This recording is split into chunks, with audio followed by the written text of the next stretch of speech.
Alright guys, ayan, day 1 po ng pagpapagawa namin ng house namin.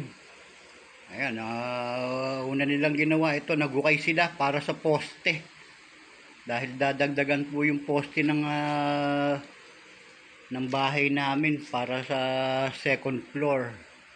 Ayan, 2 poste ho yung idadagdag nila.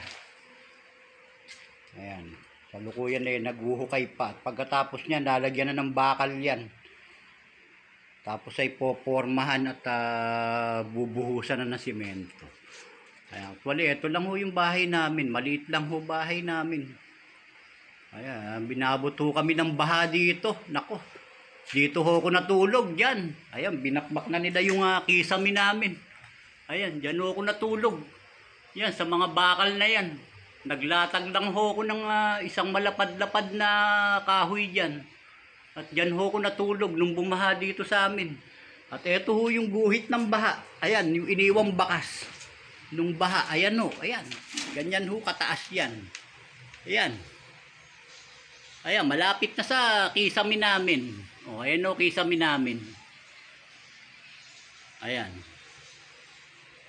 At kung susukatin ho, halos balikat ko. Itong rep namin, ayan, lumutang yan. Ayan, tinaas na ho namin yan sa lamesa, pero lumutang pa rin. Dahil sa taas nga ho ng tubig. Ayan, kita nyo, pagka walang patungan yung rep namin, halos buong rep lubog. Ayan, kaya ganyan ho ang sinapit namin dito, nung bagyong Karina. Ayan, kaya ngayon eto, nagpapataas kami ng bahay. Para kahit papano sa susunod pang mga pagbaha, sana wag na nga maulit. Pero hindi natin masasabi. Nag-ready na kami para maitaas yung aming ibang mga gamit. Ayan. Ayan ho yung lalagyan. Yung TV ko nga ho, inabot. Ayan. Ayan ang guhit ng baha. Oh. Ayan ang guhit ng baha. Ayan ho yung wall mount ng TV. Inabot din. Ay, hindi ko ina-expect na ganun kataas yung baha na idudulot ni Bagyong Karina. Ayan, so para yan, nagbakbak na sila dun sa taas.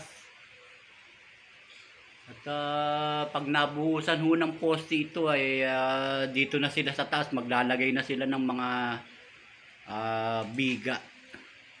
So yun lamang po, update lang po. Ayan, dito sa aming bahay. Ayan, day 1 ng pagpapagawa namin para sa aming second floor. Ayan po aming bahay, maliit lang po. Ayan. Ayan, hindi po kami ganun kayaman. Ayan, nakaipon lang kami.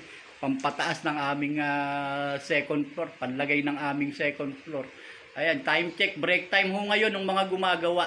Gawa ng 12 PM na.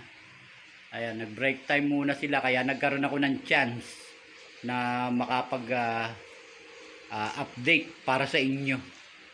Alright, ayan, sa mga susunod pong mga video ko, i-update ko pa kayo. Yung mga nagiging improvement o development nitong pagpapagawa namin ng second floor. Alright, this has been Fish and Vape. Ayan, mag-ingat po tayong lahat at maraming pong salamat sa inyong panunood.